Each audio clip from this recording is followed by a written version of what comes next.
I একটা মাছ লই মাছ পৌঁছে যাবো গো এসে 9টা বাজে আর বই থেকে পর্যন্ত কক্সবাজার থেকে আসছি আমি যাবো কায়নি হাটে বাজারিয়া ভাবে বসে আছি যে মানববন্ধন করতেছে 9টা থেকে প্রায় শুনতেছি 4টা বাজবে এই জন্য বসে রয়েছি আর কি দেখি কি হয় এখন আমাদের লোক পাঠাইছি আমরা ঢাকা থেকে কক্সবাজার এসেছি 2 দিন এখন বান্দরবানে যাবো যেখানে ঘন্টা 2 যাবো আমরা এখানে আটকা পড়ে আছি অসহ্য গরমে এই মেয়েদের নিয়ে খুব কষ্টের মধ্যে আছি এই পর্যায়ে মানে প্রায় 25-30 জনের মতো আমার একসাথে আসছে একটা ট্যুর সাপোর্ট করি আমরাও চাই যে এই রাস্তাটা 6 লেন হোক কারণ এটা যেহেতু হাইওয়ে এখানে 6 লেন রাস্তা দরকার খুবই ইম্পর্টেন্ট এটা এখানে প্রায় সময় অ্যাক্সিডেন্ট হয় আমরা এখানে স্থানীয় লোকজনের কাছে জানতে পারছি আমরা আসছি ঢাকা উত্তরা থেকে আমরা আকুল আবেদন জানাই আমরাও চাই এই রাস্তাটা অতি সত্ত্বর 6 লেনের উন্নতি হোক এর জন্য যথাযথ কর্তৃপক্ষের যথাযথ দৃষ্টি আকর্ষণ করছি এই রুট ইবা প্রয়োজন 6 লেনের দরকারি বেশি প্রয়োজন আর ওকে বাস সাইড আর দরকার নাই এইবা বেশি প্রয়োজন ইবা তুই চিড়িয়ানি কে যাবি যে আপনার 10টা 20 আটকাইছি এখন 15-12 বাজে যেতেছে এখনো তো রুট ছাড়ে না একদম পুরোটাই বন্ধ আমরা আসছি হচ্ছে আপনার কলেজ গেট থেকে হাঁটে চট্টগ্রাম এবং কক্সবাজারের যে মহাসড়কটা সেটা একটা যে গ্রামের চিকন গলি যে অবস্থা হাইওয়ে হিসেবে ঠিক সেটাই বর্তমান রাস্তাটায় একই রকম তো প্রতিনিয়ত যে প্রতিটা এমন কোনো দিন নাই যে দুর্ঘটনা হচ্ছে না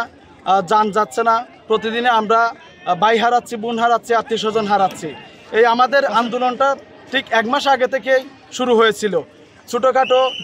আপনার ইউনিয়ন ভিত্তিক এবং উপজেলা ভিত্তিক সবাই আজকে এই আন্দোলনে সমর্থন দিয়ে জনসাধারণ ছাত্র সমাজ যুব সমাজ এবং বিভিন্ন স্বেচ্ছাসেবী সংগঠন আমরা আজকে একতাবদ্ধ হয়ে এই কর্মসূচিতে একাত্মতা পোষণ করেছি আমরা আজকে এত বেশি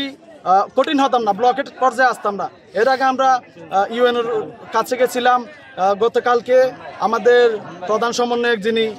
ইব্রাহিম ফারুকি ভাই তিনি ওসি সাহেবের সাথে কথা বলেছেন আজকে আমাদের যে ব্লকেট কর্মসূচি সেটা শান্তিপূর্ণভাবে চলমান রাখার একটা ওনাদের কাছে ব্যক্ত করেছিল আজকে প্রশাসন প্রথম থেকে আমাদেরকে একটু বাধা দিতে চাইছিল যখন আমরা ওনাদেরকে বললাম যে আমরা শান্তিপূর্ণভাবেই আজকে আমাদের কর্মসূচি পালন করব আপনারা আমাদের বন্ধু দশের বন্ধু দেশের বন্ধু সো আমাদের শান্তিপূর্ণ কর্মসূচিতে আপনারা বাধা দিবেন না আমাদের একটাই দাবি 6 লেনের রাস্তা হোক আর কোনো ধরনের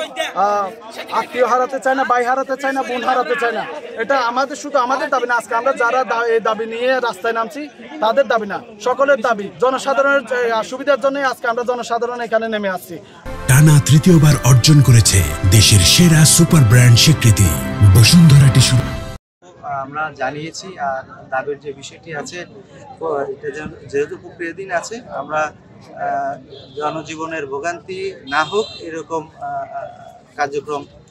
আমরা করব যেন জনজীবনের ভোগান্তি না হয় সো আমরা চাই যে এই সড়কটি যেন নিরাপদ থাকে এবং আপনারা আজকে যারা দাবি জানিয়েছেন 6 লেনের এই বিষয়টি নিয়ে যে কার্যক্রম ইতিমধ্যে চলছে ফিজিবিলিটি স্টাডি ইতিমধ্যে হয়েছে যেটা আমরা সড়ক বিভাগ থেকে তথ্য পেয়েছি সো এই